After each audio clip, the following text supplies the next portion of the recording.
ఈ యొక్క Tibetan box breathing air LPG గ్యాస్ని ఉపయోగించేటువంటి స్టవ్లు ఇప్పుడు మనం అంతా వాడుతున్నాం. సో ఇంకా దానికంటే ఆకాశతత్వంతో వాడేటువంటి రేపటి రోజు టెక్నాలజీ ఆకాశతత్వంతో ఉపయోగపడేటువంటి టెక్నాలజీ ఇది కూడా లేదు. ఇంకా అది ఇంకా ఫాస్ట్ వస్తుంది. ఇంకా అక్కడి వరకు టెక్నాలజీ రాలేదు. సో మన పూర్వీకులు అదే చెప్తున్నారు, అవునా? సో ఎయిర్ని ఉపయోగించి నువ్వు ఎండ్యూరెన్స్ పెంచి దాని యొక్క శక్తి అమోఘంగా ఉంటుంది. నీ కొవ్వు కరగడం అనేది చాలా ఫాస్ట్గా ఉంటుంది. దాన్నే టిబెటియన్ బాక్స్ బ్రీదింగ్ అని అంటాం. దానికి భస్త్రికా కపాలభాతి అగ్నిసార్ అంట. కానీ స్థూలకాయం ఉండేటువంటి వాళ్ళు భస్త్రికా కపాలభాతి చేశారనుకోండి, థొరాసిక్ ప్రెషర్ పెరుగుతుంది, బీపీ పెరుగుతుంది. అయ్యా బీపీ తగ్గదు. సో చాలా జాగ్రత్తగా చేయాలి. యోగ విద్యని సూక్ష్మంగా నేర్చుకోవాలి. అందుకే ప్రాణాయామం అనేది ఏ స్టెప్లో ఇచ్చాడు హఠయోగంలో? అది 4వ భాగం అయి ఉంది. 4వ భాగం, అది 2వ భాగం కాదు. షట్క్రియ మొదటి భాగం అయితే, ఆసనం 2వ భాగం అయితే, ముద్రాబంధన అనేది 3వ భాగం అయితే, 4వ భాగం అనేది ప్రాణాయామం. నేను డైరెక్ట్గా ప్రాణాయామంతో మొదలెడతాను అని ఎక్కడ చూసిన చెట్టు కింద ఎక్కడ అసలు చేసే అర్హత ఉందా లేదా? ఆ శరీరాన్ని తయారు చేసేవా లేవా? నీ లంగ్స్కి టైడల్ వాల్యూ ఉందా లేదా?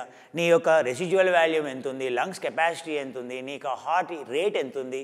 ఇవన్నీ చెక్ చేసుకున్న తర్వాత శాస్త్రబద్ధంగా చేస్తే నీకు ప్రయోజనం చేకూరుతుందయ్యా. సో అలా యోగా అనేది శాస్త్రప్రకారంగా నేర్చుకోవాలి. అందుకే టిబెటియన్ బాక్స్ బ్రీదింగ్తో మొదలెట్టాలి. పెడితే అప్పుడు మీ యొక్క అమోఘ అన్నీ సమకూరుతాయి. గాలిని ఉపయోగించి దీన్ని మండించడం. దేన్ని? శరీరంలో ఉండేటువంటి ఇంధనాన్ని, శరీరంలో ఉండేటువంటి గ్లూకోజ్ని మండించాలంటే గాలి ఉండాలి, ప్రాణవాయువు ఉండాలి. అందుకే ప్రాణవాయువుతో చేసేటువంటిది. ఎందుకు? ఇలా అన్నప్పుడు ప్రతి కణం కదులుతుంది, కంట్రాక్ట్ అవుతుంది, ఎక్స్పాండ్ అవుతుంది, కంట్రాక్ట్ అవుతుంది, ఎక్స్పాండ్ అవుతుంది. కాల్షియం అయాన్ యాక్టివేట్ అవుతుంది, పొటాషియం అయాన్ యాక్టివేట్ అవుతుంది. తద్వారా ఇక్కడ పీల్చుకునేటువంటి గాలి అనేది లోపలికి మొత్తం పై నుండి కిందికి వెళ్తుంది. శరీరంలో ఏదైనా కదలని భాగం ఉందా? చూడండి. So any vibration frequency increases, so densification begins, strength అనేది మొదలవుతుంది, అవునా? సో ఫ్రీక్వెన్సీ వైబ్రేషన్ బట్టి ఎంతైతే ఫ్రీక్వెన్సీ వైబ్రేషన్ పెరుగుతూ ఉంటుందో దాన్ని బట్టి నీ యొక్క మజిల్ యొక్క డెన్సిటీ పెరుగుతూ ఉంటుంది. దాన్ని బట్టి నీ యొక్క రక్తనాళాల సంఖ్య పెరుగుతూ ఉంటుంది, క్యాపిలరీ డెన్సిటీ పెరుగుతూ ఉంటుంది. దానివల్ల నీ ఎండ్యూరెన్స్ పెరుగుతుంది. సో ఆ ఎండ్యూరెన్స్కి పెరగాలంటే, క్యాపిలరీ కెపాసిటీ పెరగాలంటే నీ యొక్క లీన్ మజిల్, నీ యొక్క సన్నగా ఉండేటువంటి కండరం పెరగాలి, సన్నగా ఉండేటువంటి కండరం సాగాలి, ఇంకా పెరగాలి. సో లావుగా పెరగకూడదు కండరం అనేది, సో సన్నగా పెరగాలి. లీన్ మజిల్ అని అంటాం. సో లీన్ మజిల్ ఉన్నామంటే నీ హార్ట్ అమోఘంగా ఉన్నట్లు లెక్క. సో దానికి ఇది పనికొస్తుంది. ప్రతి కణజాలంలోకి ఆక్సిజన్ పంపించడానికి అద్భుతంగా పనికొస్తుంది. సో అందుకని చేస్తున్నాం, ఇది నేర్చుకున్నాం.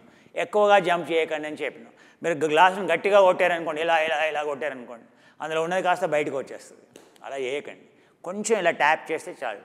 మొదట్లో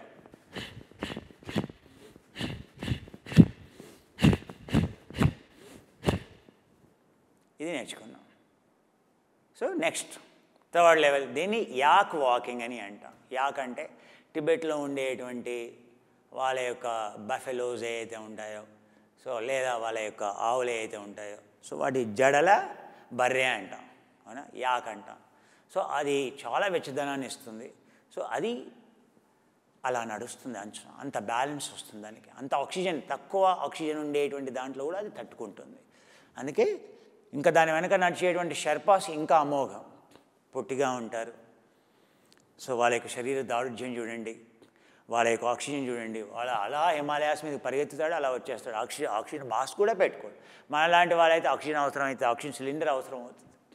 అందరూ ఆ హిమాలయ పర్వతాలను ఎక్కే వాళ్ళ గురించి మాట్లాడతారు, కానీ అసలు వాళ్ళని గైడ్ చేసేటువంటి షర్పాల గురించి మాట్లాడారు, చూశారు అసలు. సో వాళ్ళ యొక్క విధానాలు, వాళ్ళ యొక్క స్వస్థత ఉండేటువంటి విధానాలన్నీ గొప్పనేటువంటి యోగ సాధనలు ఇవి. అందుకే ఇలా మనం ఇది చేసాం.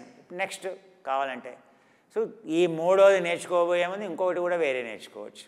సో దాన్ని బాక్స్ బ్రీదింగ్, యాక్ వాకింగ్ అని అన్నాం కదా, బాక్స్ బ్రీదింగ్లోకి దీన్ని బాక్స్ బ్రీదింగ్ అంటాం. ఇలా పెట్టి కాళ్ళు ఇలా పెట్టి దీన్ని యాక్ వాకింగ్, బాక్స్ బ్రీదింగ్ని యాక్ వాకింగ్ అంటాం. ఇప్పుడు దీన్ని బాక్స్ బ్రీదింగ్ అంటాం. జంప్ ఇక్కడ ఇలా ఇలా చేస్తాం.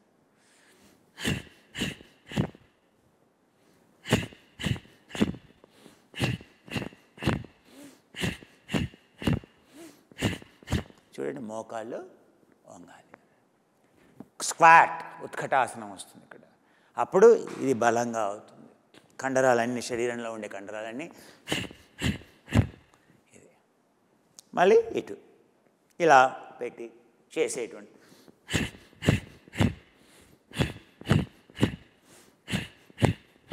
ఏ వయసులో ఉన్న వాళ్ళైనా చేయొచ్చు.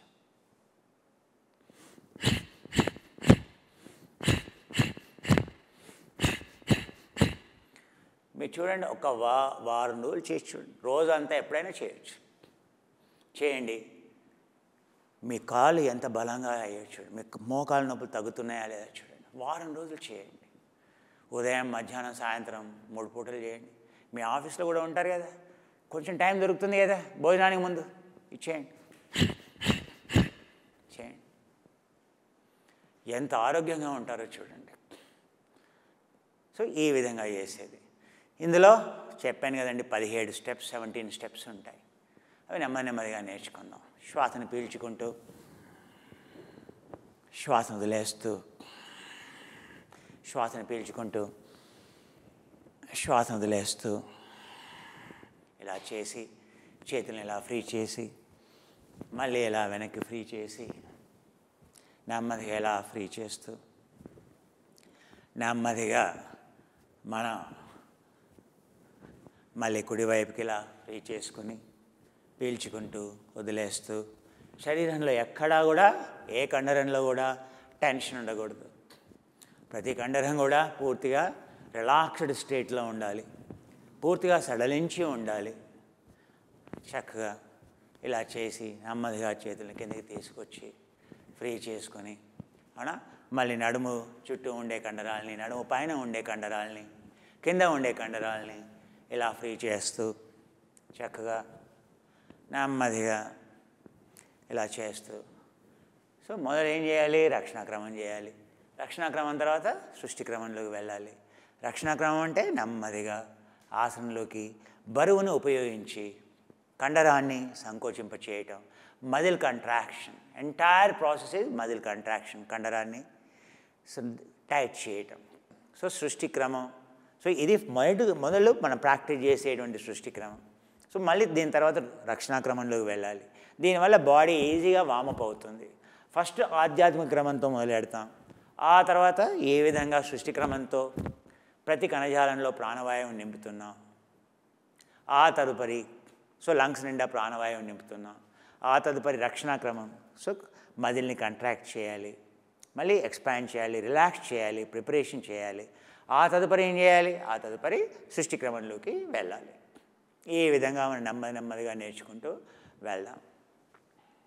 ఇలా చేతుల్ని పైకి తీసుకెళ్ళి ఇలా కిందకి తీసుకొచ్చేసి నెమ్మదిగా చేతుల్ని ఉంచి, నెమ్మదిగా ఇలా ఉంచి, కాలి మడమని కిందకి నెడుతూ ఇలా కాసేపు ఉంచి, అలా ఉంచలేకపోతే ఇలా ఉంచి 3 నుండి 6 శ్వాసల కాలం పాటు ఉండి 1, 2, 3, 4, 5, 6, 7, 8 నెమ్మదిగా మోకాళ్ళ కిందకు ఉంచి మళ్ళీ నడుముని ఫ్రీ చేస్తూ నెమ్మదిగా ఇలా నెమ్మదిగా వెనక్కి వెళ్ళి రిలాక్స్ అయ్యి, ఆ తర్వాత నెమ్మదిగా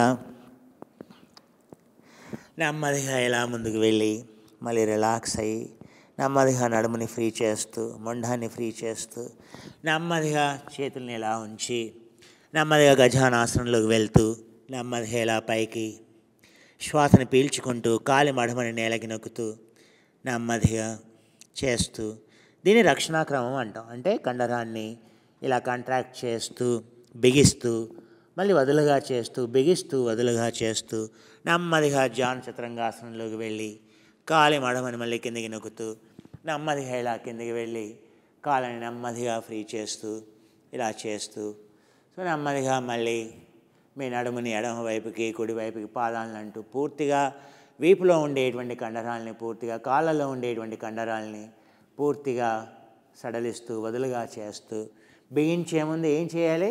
వదులుగా చేయాలి. నెమ్మదిగా పాదాలని కిందకి తీసుకురండి. నెమ్మదిగా రివర్స్ పుష్ అంటాం, అతి చతురంగ దండాసనం అంటాం. లేపండి. అలాగే ఉండగలిగితే ఉండండి, శక్తి లేదు అదే కిందికి రండి, కాళ్ళని ఫ్రీ చేయండి. అతి చతురంగ దండాసనం అని అంటాం. నెమ్మదిగా మళ్ళీ పైకి, మళ్ళీ నెమ్మదిగా కిందకి, మళ్ళీ నెమ్మదిగా పైకి, మళ్ళీ నెమ్మదిగా కిందకి. ఇలా 7 సార్లు లేదా 6 శ్వాసల కాలం, 3 నుండి 6 శ్వాసల కాలం పాటు నెమ్మదిగా ఉండండి. మీ భుజాలని ఫ్రీ చేయండి.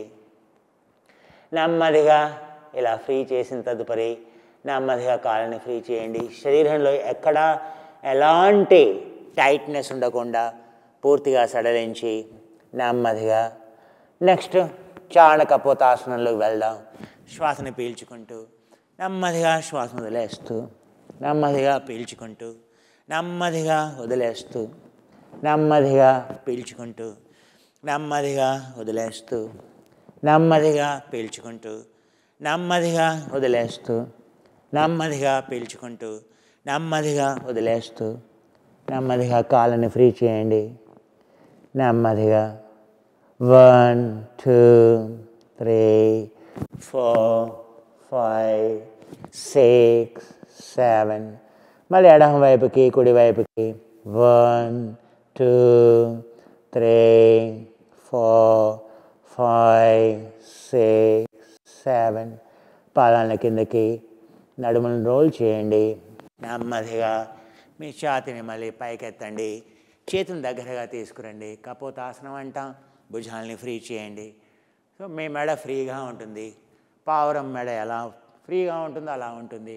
ఇలా కుడి వైపుకి, ఇలా ఎడమ వైపుకి, ఇలా కుడి వైపుకి, ఇలా ఎడమ వైపుకి, మళ్ళీ నెమ్మదిగా కాళ్ళని కిందకి దింపండి.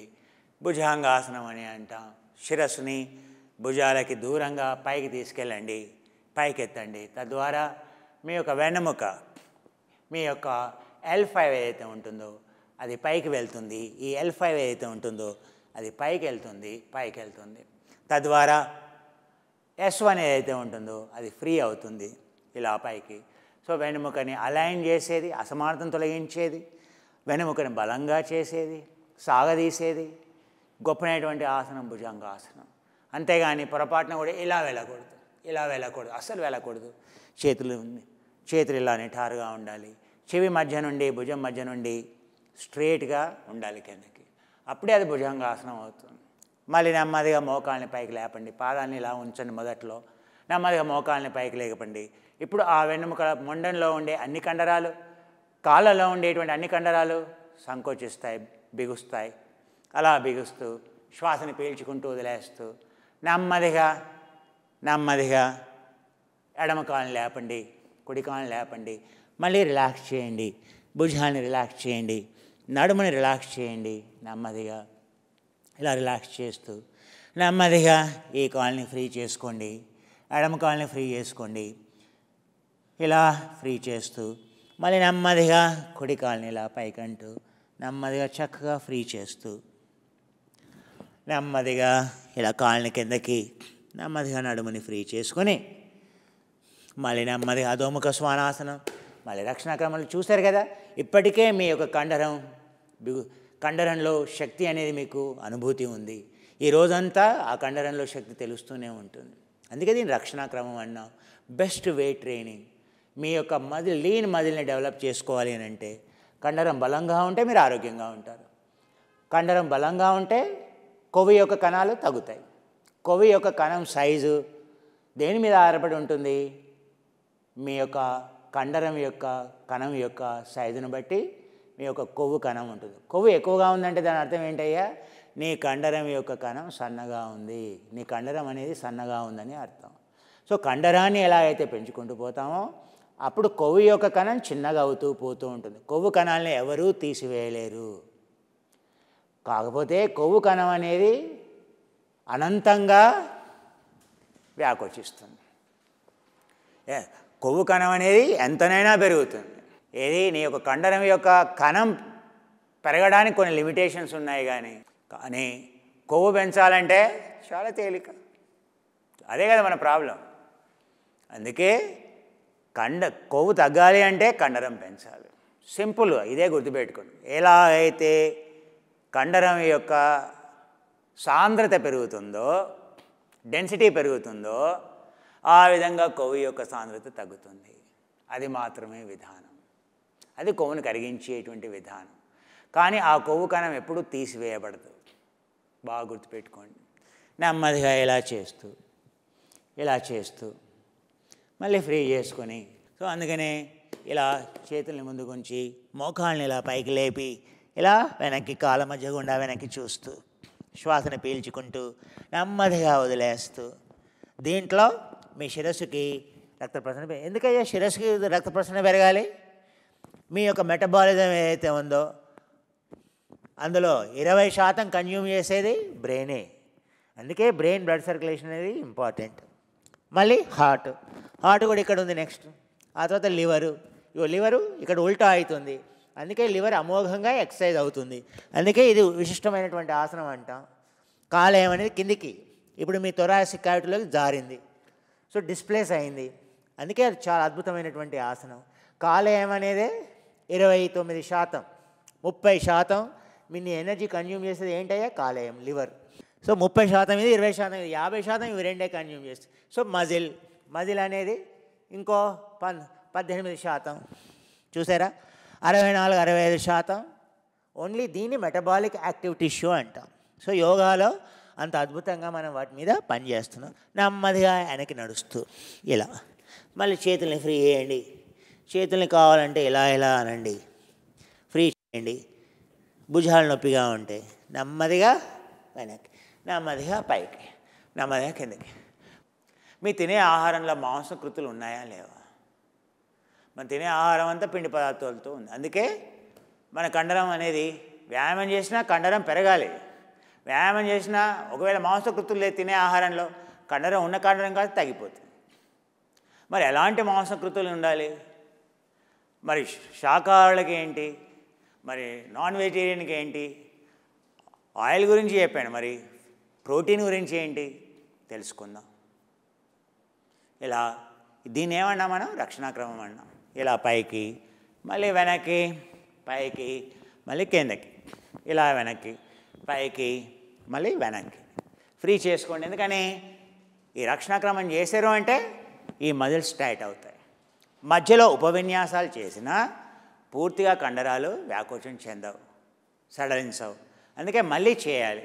ఇలా పైకి మళ్ళీ ఇలా వెనక్కి, మళ్ళీ ఇలా పైకి మళ్ళీ ఇలా వెనక్కి, ఇలా మళ్ళీ పైకి, ఇలా మళ్ళీ వెనక్కి, ఇలా మళ్ళీ పైకి, ఇలా మళ్ళీ వెనక్కి. నెమ్మదిగా చేతుల్ని ఇలా ముందుకి వెనక్కి అంటూ ఇప్పుడు సృష్టి క్రమంలోకి వెళ్దాం. సో నడుము చుట్టూ ఉండేటువంటి కండరాలని ఫ్రీ చేసుకుంది. చూడండి, సృష్టి క్రమంలో మొదట్లో ఒక 4-5 రౌండ్లు చేసినా చాలు. మీ యొక్క గుండె వేగాన్ని బట్టి చేయాలి. సో నెమ్మదిగా పైకి వెళ్ళండి. మీ పల్సు 80కి వచ్చిందా లేదా చెక్ చేసుకోండి. మరి నెమ్మదిగా కిందికి వెళ్ళండి. హాయిగా ఇలా, సో ఇలా వెళ్ళారు కదా, ఇలా కూర్చోండి. ఇలా కాలు నడుముని ఫ్రీ చేసుకోండి.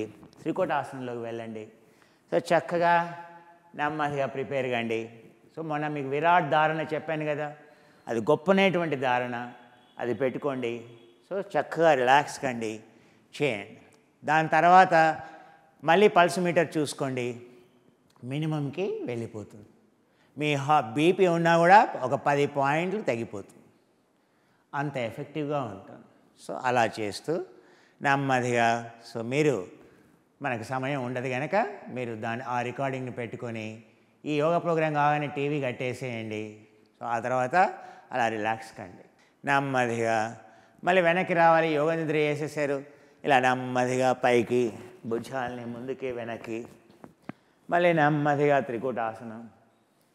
చక్కగా భుజాలని ఫ్రీ చేసి నడుము ఫ్రీ అయిపోయిన తర్వాత నెమ్మదిగా ఇలా రావాలి. నెమ్మదిగా భుజాలని ముందుకి వెనక్కి అంటూ చక్కగా